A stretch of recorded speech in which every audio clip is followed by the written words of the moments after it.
Bonjour, alors je suis aujourd'hui avec une femme rayonnante et superbe qui s'appelle Edith Lassia. Moi je suis Angélique Tartière, je suis ravie de vous accueillir aujourd'hui. C'est une belle journée puisque face à nous, nous avons Edith. Voilà, donc Edith, c'est une femme que j'ai rencontrée il y a quelques temps, quelques années. Une femme comme je les aime, c'est-à-dire elle a un grand cœur, elle a une intuition incroyable. Elle contribue énormément au monde. Parfois peut-être un petit peu trop parce qu'elle a un cœur énorme. Et donc, quand je dis trop, c'est parce qu'elle offre énormément, vraiment énormément, énormément, énormément. Voilà, et j'ai plaisir aujourd'hui à la recevoir dans cette interview. Ça compte énormément pour moi puisque je suis un peu émue d'ailleurs. Voilà, parce que c'est Edith, tout simplement. Voilà. Donc Edith, est-ce que tu veux bien te présenter s'il te plaît? Oui, oui. Moi aussi, je suis émue de ta propre émotion, si tu veux. Et en t'écoutant, je me dis qu'en effet, je donne peut-être l'impression de donner beaucoup, mais parfois j'ai l'impression de ne pas donner assez. Donc, ça doit être une pathologie chez moi. Alors, je suis Edith Lassia, tu l'as très bien dit. Je dis souvent, j'ai 120 ans. Pourquoi? Parce que j'ai vraiment vécu beaucoup, beaucoup de choses déjà aujourd'hui. Étonnamment, j'ai eu 4 carrières et à haut niveau. J'ai le même mari depuis 30 ans. 2 enfants qui se réalisent, waouh, qui m'étonnent. Et, et j'ai vécu comme beaucoup de gens, des hauts, des bas, des hauts, des bas. Mais je dirais que ce qui me caractérise, c'est probablement que j'aime profondément la vie, la vie. Je suis une grande amoureuse de la vie.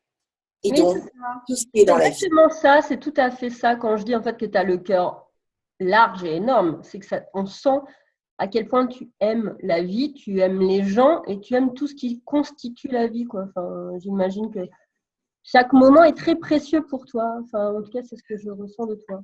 Mm. C'est très juste. J'aime énormément la vie. Pour moi, c'est le plus beau cadeau qu'on puisse avoir. Et la partager, ça, c'est pour moi essentiel, oui. Donc, tu es une femme qui est très visible. Voilà, on te voit sur les réseaux sociaux, on te voit dans les networking, on te voit dans les événements. Donc, tu as ce qu'on appelle une vision d'entrepreneur. Alors, pour toi, qu'est-ce que c'est être entrepreneur aujourd'hui? C'est une vraie bonne question parce que je n'ai pas toujours été entrepreneur. Je suis entrepreneur aujourd'hui, mais j'ai été dans des entreprises longtemps. Mais ce qui pour moi définit l'entrepreneur, c'est quelqu'un qui prend la vie en main. C'est quelqu'un qui, où qu'il est, va décider, choisir, poser des actes qui vont transformer les choses en soi et autour de soi. Aujourd'hui, je suis entrepreneur, donc je suis mon propre patron. Encore que je pourrais dire que mon patron, ce sont les gens à qui je m'adresse, qui finalement sont ceux qui me permettent de vivre. Donc, j'ai toujours un patron. Mais quand j'étais, par exemple, dans le marketing, j'étais donc 20 ans dans le marketing chez Cartier, chez Saint-Laurent, enfin, dans toutes ces sociétés où j'étais cadre supérieur, j'étais quand même une entrepreneuse. Parce que ma façon de vivre les étapes, de vivre le métier, c'était pas je me planque et je suis là, je suis à l'abri, j'ai un super job. C'était qu'est-ce que je peux apporter de nouveau, de différent, de mieux, plus de peps, plus d'humanité, plus de. C'est ça pour moi. L'entrepreneur, c'est quelqu'un qui s'entreprend, qui rayonne et qui est toujours en action et qui veut contribuer. Entreprendre, c'est contribuer, contribuer au monde, contribuer autour de soi. C'est ne pas attendre que les choses se fassent, mais les créer, les révéler. C'est ça, entreprendre. D'accord. Et dans ta carrière d'entrepreneur, quelles ont été les grandes étapes que tu as connues, toi? Comme je disais tout à l'heure, c'est un peu inclassable. J'ai d'abord fait 20 ans de marketing. J'ai fait une grande école de commerce à Lille. Moi, j'ai fait ce qu'on appelle la Schema aujourd'hui. Et je suis rentrée très vite dans le marketing à 21 ans. Donc, j'ai eu une carrière marketing internationale. Très vite, je suis partie en Allemagne, en Autriche, puis aux États-Unis. Puis, j'ai fait un an en Amérique du Sud en sac à dos. J'ai entrepris de couper le circuit pour aller me chercher, voir ce que j'avais quand je n'avais rien. J'avais $3 par jour en poche. Pendant un an, j'ai vécu cette aventure j'ai entrepris ma vie. Quand je suis rentrée, on m'a envoyée aux États-Unis, dans la société que j'avais quittée précédemment, qui était une société du Nord d'ailleurs, on était à Amiens à l'époque. Et puis, le chemin a continué. Après, je suis rentrée à l'Expansion. J'ai eu le grand bonheur d'avoir comme patron et mentor un grand monsieur, Jean-Louis Servan-Schreiber, grand patron de presse, qui pendant 3 ans m'a fait confiance pour développer un projet à l'université de Princeton, importé en France. Et ensuite, j'ai même développé un réseau de vente en Afrique francophone pour lui. Ensuite, je suis rentrée chez Cartier, Yves Saint Laurent, pour Le Monde. Je suis allée au Japon, encore aux États-Unis. J'ai fait beaucoup de choses, en fait. Et puis, Descamps, pareil, direction des licences. Et ça a duré jusqu'à 39 ans. Et à 39 ans, je me suis dit, mais j'ai fait beaucoup de choses. J'ai atteint déjà des niveaux très élevés. Je ne me voyais pas directrice générale de quoi que ce soit. Ça me faisait un peu... J'avais envie de quelque chose de plus profond, plus de sens. J'avais un appel à l'intérieur de moi. J'avais toujours été attirée par l'art. Et mon mari m'a poussée quelque part. Il m'a dit, bon, là, tu es arrivée à un niveau tel que tu n'as plus grand-chose à prouver. C'est bon, tu es rassurée. Si tu allais explorer autre chose. Et je suis rentrée dans un atelier où j'ai appris les techniques de la Renaissance en peinture. Et là, j'ai entrepris encore, parce que j'ai pris les meilleurs cours avec un homme extraordinaire, Pierre-Yves Giannini, à Nogent-sur-Marne, dans des ateliers, des verrières, c'était waouh. Et j'ai appris à peindre comme les maîtres du Quattrocento. Puis ça a duré, ça dure toujours. Je suis toujours artiste au fond de moi et je continue à peindre. Et 2 ans après, j'ai exposé aux USA. Pourquoi ? Parce que je me suis entourée des meilleurs et que j'ai appris. J'ai pris les meilleurs à chaque fois. Où ils m'ont adoubé quelque part aussi. Mais j'ai pas eu peur d'y aller. Même si au fond de moi j'étais terrorisée, j'y allais. Je vais apprendre. Il fallait beaucoup d'humilité et d'orgueil en même temps. L'orgueil d'oser et l'humilité d'apprendre. C'est ce paradoxe qui est très très intéressant chez l'humain et chez l'entrepreneur. Parce que tu as besoin d'une grande puissance pour oser et en même temps tu as besoin de beaucoup d'humilité pour te dire je sais que je ne sais pas. Donc tu vas apprendre en permanence. Et ce qui est intéressant aussi, c'est le regard que tu portes sur toi. C'est-à-dire que tu es consciente de justement d'avoir et de l'orgueil et de l'humilité. Oui. Ah, c'est juste de l'accepter, de le vivre comme tel, et puis en plus s'en servir comme un levier, quoi. Tu sais, c'est comme 2 pédales en voiture. Tu en as une qui permet de... Enfin, tu as un accélérateur et un frein, et tu les alternes. J'ai mis longtemps à apprendre à gérer mon ego. Parce qu'au début, je ne pensais pas que l'ego était quelque chose de bien. On dit l'ego, pas bien. Jusqu'à ce que j'ai compris que c'est comme la colère, si tu veux. Ce sont des énergies. Ce sont des puissances à condition de les gérer. Les utiliser au bon moment, à bon escient. Mais bon, on divague un peu, mais je suis la reine des transgressions et des digressions, donc fais attention. On est 2. Voilà. Mais c'est important. On est vraiment là pour apporter de la valeur dans cet échange et expliquer des choses importantes. Donc, puis après, je suis devenue auteure, j'ai beaucoup écrit. Et puis surtout, j'ai fait 25 ans de développement personnel et je suis devenue spécialiste de ce que j'appelle la libération des mémoires transgénérationnelles. Je me suis beaucoup intéressée à ce qui se passe avant, à ce qui vient d'avant. Donc, je me suis occupée de nettoyer les mémoires chez moi et chez beaucoup de personnes que j'ai accompagnées en tant que thérapeute. Et je suis aussi devenue praticienne en communication profonde accompagnée pour aider les autistes et les personnes privées de parole, tu vois, porteurs de handicap. Donc finalement, moi, j'ai entrepris d'explorer beaucoup de mes dons et de mes talents et d'aller au plus loin possible à chaque fois pour être aujourd'hui coach. Et finalement, c'est la synthèse au bout d'un moment de nos vies qui permet d'atteindre une carrière qui rassemble tout. Oui, c'est vraiment la nouvelle phase, j'imagine aussi, enfin, ça je le présume, de ta vie professionnelle. C'est-à-dire maintenant, tu as fait le calcul de tes expériences. Tu as fait le bilan de ce qui t'a construit, de ce sur quoi tu t'appuies pour avancer. Donc aujourd'hui, censément, il y a une nouvelle phase. C'est-à-dire… Oui. Et ce que tu dis est juste, cette nouvelle phase, elle s'appuie sur un bilan. Oui. Pour vraiment être capable d'être au bon moment, au bon endroit dans sa vie professionnelle, par exemple. Mais personnelle, c'est pareil. Il faut avoir une bonne maîtrise de qui on est, connaître ses atouts, les points à améliorer, ses vulnérabilités. Et à partir de cette connaissance de soi et la connaissance de ce qui vibre en nous, ce qui vraiment fait sens, là où on va pouvoir mettre de l'énergie sans la compter, on va pouvoir construire quelque chose de nouveau. Et quand j'ai développé ma nouvelle carrière de coach, c'est ça que j'ai fait. J'ai été chercher le meilleur de chaque étape de ma vie et voir comment cette combinaison de talent, d'expertise, d'expérience pouvait faire sens et aider les autres, puisqu'en tant que coach, on est là pour aider. On contribue à aider chacun à révéler le meilleur de soi, finalement. On dit beaucoup ça. Et là, je sais que tu es en train de mettre en place une nouvelle façon aussi d'aider les gens à révéler le meilleur d'eux-mêmes. Donc, c'est ce mastermind dont on a parlé il y a quelques temps.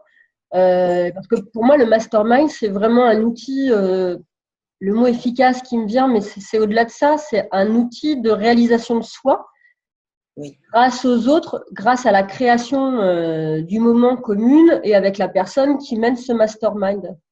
Oui. Alors, les masterminds, si vous ne savez pas ce que c'est une façon de travailler ensemble, en groupe, très structuré et petit groupe.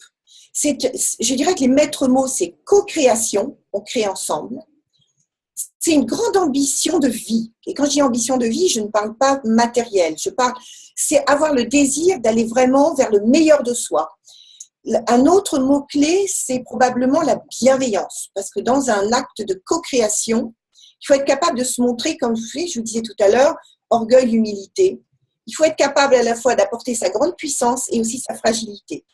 C'est un autre maître mot, je dirais, c'est la courte échelle. On se fait entre nous la courte échelle. La vie, c'est des hauts, des bas. Et donc, on a des moments de creux. Et quand on a autour de soi des gens qui ont traversé les mêmes creux, qui comprennent, ils vont nous faire prendre des raccourcis pour dire aller plus vite, on peut aller à l'étape suivante. Alors, moi, en tout cas, le mastermind tel que je l'ai créé, il repose évidemment, il y a un pilote dans un mastermind. Il y a quelqu'un qui va… Ce qui est important à mes yeux quand même aussi, c'est que la personne qui anime le mastermind soit apte de recevoir la vérité de chacun.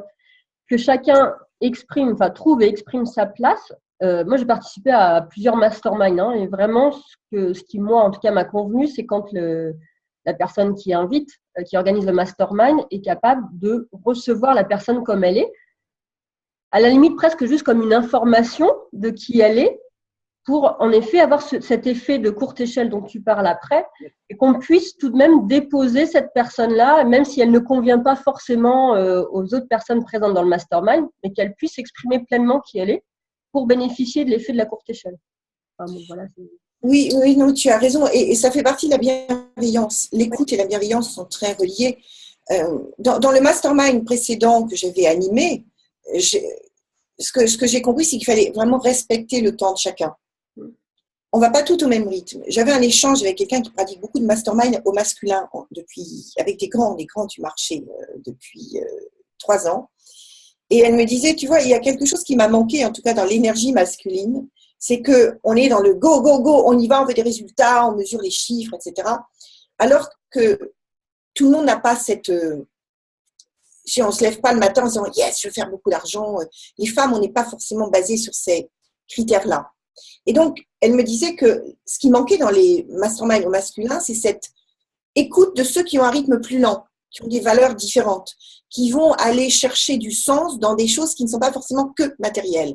Même si au bout du compte, le but du mastermind, c'est de booster ses activités, réussir ses projets de façon magistrale, on a des itinéraires personnels différents. Il y a des gens qui vont aller très vite, il y en a qui vont aller lentement.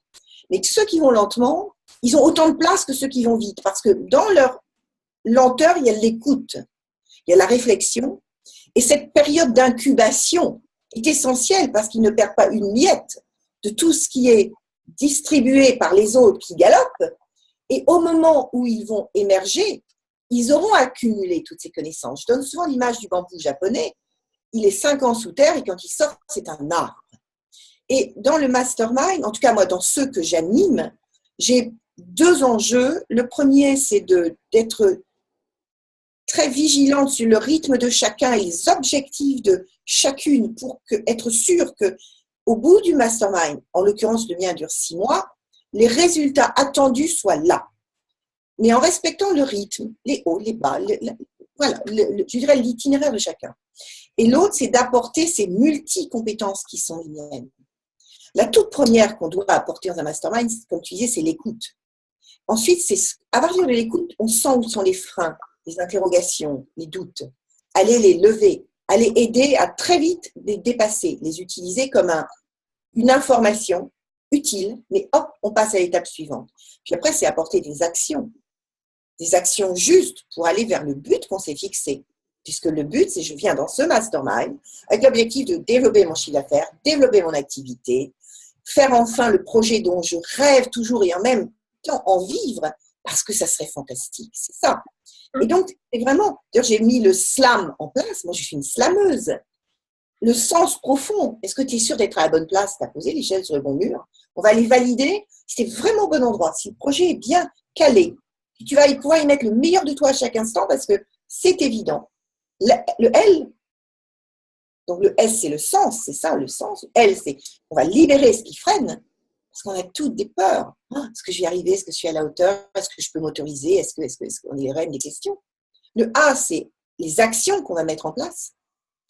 Et le M c'est le momentum, c'est-à-dire en permanence garder cette espèce d'énergie et se recaler en permanence pour agir dans la bonne direction avec la bonne puissance. On parle de mastermind, mais c'est parce qu'aussi moi, je tenais vraiment à ce moment avec toi aussi, parce que je sais que tu animes ce mastermind, qui va bientôt commencer. C'est parce que, à mes yeux, le mastermind, ces moments réguliers de rencontres dans l'année, sont de vrais accélérateurs. Voilà, c'est accélérateur de chiffre d'affaires si on veut augmenter son chiffre d'affaires, accélérateur de bien-être si on veut augmenter son bien-être. C'est à mes yeux, c'est un raccourci énorme. Voilà, quand on s'engage dans un mastermind, on gagne des mois, voire des années pour son activité et pour être plus aligné entre ce qui est juste de faire et ce qui n'est pas juste. Et que beaucoup de personnes, beaucoup d'indépendants passent beaucoup de temps sur des choses qui ne sont pas justes ou ajustées. Et pour moi, le mastermind, c'est on remet la règle droite, voilà, et on suit son chemin, son focus. Et pour ça, en effet, tu parlais des rencontres. Moi, j'organise toutes les 3 semaines une rencontre. On est tout ensemble toutes les 3 semaines. Maintenant, on est par Zoom, par Skype, comme on le fait là. Et c'est comme si on était physiquement, ce qui permet d'avoir des gens dans plein de régions. J'en ai même une en Angleterre, j'en ai une en Turquie, des expats. Donc, on peut vraiment travailler avec des gens qui en plus ont des cultures très différentes. Et toutes les 3 semaines, par exemple, on va se rencontrer. Donc, cette récurrence est importante parce qu'elle permet de créer une régularité, une espèce de rituel. Et dans ces rituels, on va chacune pouvoir poser des questions, poser sa question, celle qui est la plus importante dans le moment, et avoir les 9 expertises. Si on est 10, par exemple, on a les 9 expertises des autres. Et ça, c'est très important. Et pourquoi c'est un accélérateur? Parce qu'on va bénéficier de multi-compétences, d'énergie très variée, d'un support psychologique colossal dans la bienveillance. Et puis, cette régularité fait qu'on va s'engager. On se sent... la dernière fois, tu nous as dit que tu allais faire ça, t'en es où? J'ai eu du mal. Allez, tu y vas. Pourquoi? Il y a une entraide. Et donc, on s'engage. Donc, on ne reporte plus, on ne procrastine plus. Il y a une sorte de solidarité dans l'engagement. Oui, et ça, c'est une réalité. C'est pas juste des termes comme ça en l'air.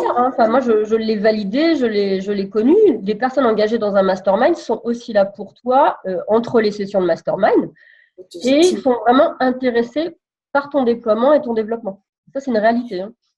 Et d'ailleurs, moi, quand tu parles de entre les sessions, par exemple, j'ai créé une page Facebook fermée, réservée à ma petite communauté, parce qu'à chaque fois, c'est une mini-communauté, où elles échangent entre elles. Et je l'ai vu dans le précédent. Dis donc, est-ce qu'il n'y a pas quelqu'un qui a une idée d'un logiciel ou en ce moment, j'ai un problème avec mes enfants, je n'arrive pas à faire ça. C'est-à-dire que toutes les thématiques peuvent être abordées. Et à chaque fois où j'ai vécu ça, c'est incroyable. Et toutes vont interagir en fonction de leur sensibilité. Ouais, c'est super. Ou à l'inverse, peut-être là que tu pourrais réagir comme ça au lieu d'eux. Donc, il y a une véritable entraide. Et cette entraide, elle est, je dirais pas H24, mais presque. On est à la disposition des unes des autres. Ça, c'est fabuleux. Ouais, c'est fabuleux, c'est précieux, c'est rare. Et en plus, je vais revenir sur ce que je disais au début de toi, mais c'est fait avec le cœur aussi. Voilà. Donc, on fait avec ce qu'on a. Oui, c'est fait avec ces qualités-là. Donc ça, est-ce qu'on peut dire que quelque part, c'est ton prochain défi ou tu as encore un autre défi, toi, à mettre en place que le mastermind? Quelque chose qui te motive pour les semaines et mois. Alors, mon prochain défi, en effet, mon mini-défi, puisqu'il a déjà été partiellement résolu, c'est de compléter ce mastermind qui déjà commence à prendre une très très belle, un très beau contenu, puisque j'ai une personne de très bon niveau qui est à Londres, qui est coach, qui a un passé un peu analogue au mien. J'en ai une qui est au Parlement européen, qui est créatrice. Enfin, j'ai des personnes de très bon niveau qui commencent à arriver. Donc, c'est compléter ce mastermind par un groupe de, maintenant c'est 7 femmes qui auront envie de vivre et de partager une aventure entre femmes dans la bienveillance pour aller dégager une puissance en elles dont elles n'avaient pas conscience. Et parce que c'est ça ta mission à toi. Hein. Moi, oui. D'ailleurs, sur mon site, c'est marqué au cœur de l'être, au cœur de la puissance intérieure. Moi, je pense que tu m'avais d'ailleurs posé une question dans nos échanges sur les aptitudes invisibles. J'ai trouvé ça très beau. C'est que chaque être a des aptitudes invisibles, c'est-à-dire que parfois on pressent, mais qu'on n'a pas l'occasion, par notre éducation, par le système éducatif classique, nos parents qui n'ont pas forcément eu cet éveil-là, de contacter. Et ces aptitudes invisibles, c'est quelque chose que chaque femme, chaque être a la possibilité de dévoiler en soi en allant au cœur de soi. Je pense que autant le mastermind, c'est l'art de s'entourer et de co-créer, autant l'art de dégager sa véritable puissance, c'est aller au cœur de soi. Et j'aime bien ce voyage entre le cœur de soi et le cœur d'une communauté. Le mot, c'est cœur quand même. Je suis passée des affaires de cœur, j'ai beaucoup travaillé sur le couple et l'amour, au cœur des affaires. Mais le mot, c'est le cœur. Et au cœur de soi, il y a une puissance. Et c'est vraiment permettre à chacune de contacter ça au cœur de soi. Oui. Donc, pour terminer notre entrevue, est-ce que tu aurais 2 conseils à offrir aux femmes entrepreneurs qui veulent déployer leur puissance et puis leur activité? Tu sais, c'est très simple. Le premier, c'est vraiment s'autoriser à le faire. Je vois à quel point c'est parfois difficile d'oser, de quitter une forme de confort, de certitude, même si on n'y est pas bien d'habitude. Donc, c'est s'autoriser à faire le pas. Mais s'autoriser à faire le pas, c'est pas suffisant. C'est comment on va le faire. Et là, c'est s'entourer. Je pense que tous les moments de transition, tous les pas, tous les passages initiatiques, parce que quelque part, c'est un passage initiatique que de passer d'un état à un autre, nécessitent un entourage de grande qualité. Et de grande qualité sur beaucoup de plans. D'abord humain, spirituel, professionnel. Et qui ait déjà vécu ces étapes pour nous aider à les franchir en plus de sécurité, plus de justesse. Donc, s'autoriser, s'entourer, pour moi, c'est les clés. Choisissez vraiment, vraiment attentivement les gens que vous aurez envie de suivre. Et je dis souvent, moi, quand on par exemple, pour entrer en mastermind, il y a une session de rencontre individuelle par Skype avant, parce que je vais m'assurer que je suis la bonne personne pour la personne qui va arriver et qu'elle est la bonne personne pour le groupe. C'est très important d'être en lien, de sentir si c'est avec cette personne-là que j'ai envie de travailler. La notion d'entourage, c'est vraiment mettre ses antennes en route pour sentir si c'est là qu'on aura vraiment le meilleur. Formidable. Merci, Edith. Je vais mettre toutes les informations sous la vidéo. Voilà. Si vous avez des questions à poser à Edith, je vais mettre aussi des contacts, des coordonnées. Edith, merci beaucoup. Voilà, merci pour ce partage. C'est que je sais que les femmes qui vont intégrer ce mastermind vont vivre une expérience formidable. Voilà, formidable pour elles, surtout avant tout, et pour leur activité professionnelle, parce qu'il est temps que des femmes comme toi, des femmes de cœur, de partage, et qui ont en effet atteint un niveau là où en théorie on ne pourrait pas accéder à toi. Voilà, tu es à un endroit où, selon certaines croyances, on ne pourrait pas accéder à toi. Je trouve formidable que tu te rendes accessible. Voilà. Et c'est très chouette. Je te remercie pour tout ça. Mais je vous attends. Rejoignez ce mastermind de qualité, d'extrême qualité. J'ai presque envie de l'appeler le mastermind des Amazones, au sein d'une communauté d'excellence. Ça vibre bien. Ouais. Bienvenue, mesdames les Amazones. Voilà. Et on va aller très loin. Oui, vous allez aller très loin. Oui. Nous allons toutes aller très loin. Merci beaucoup, Edith. À bientôt.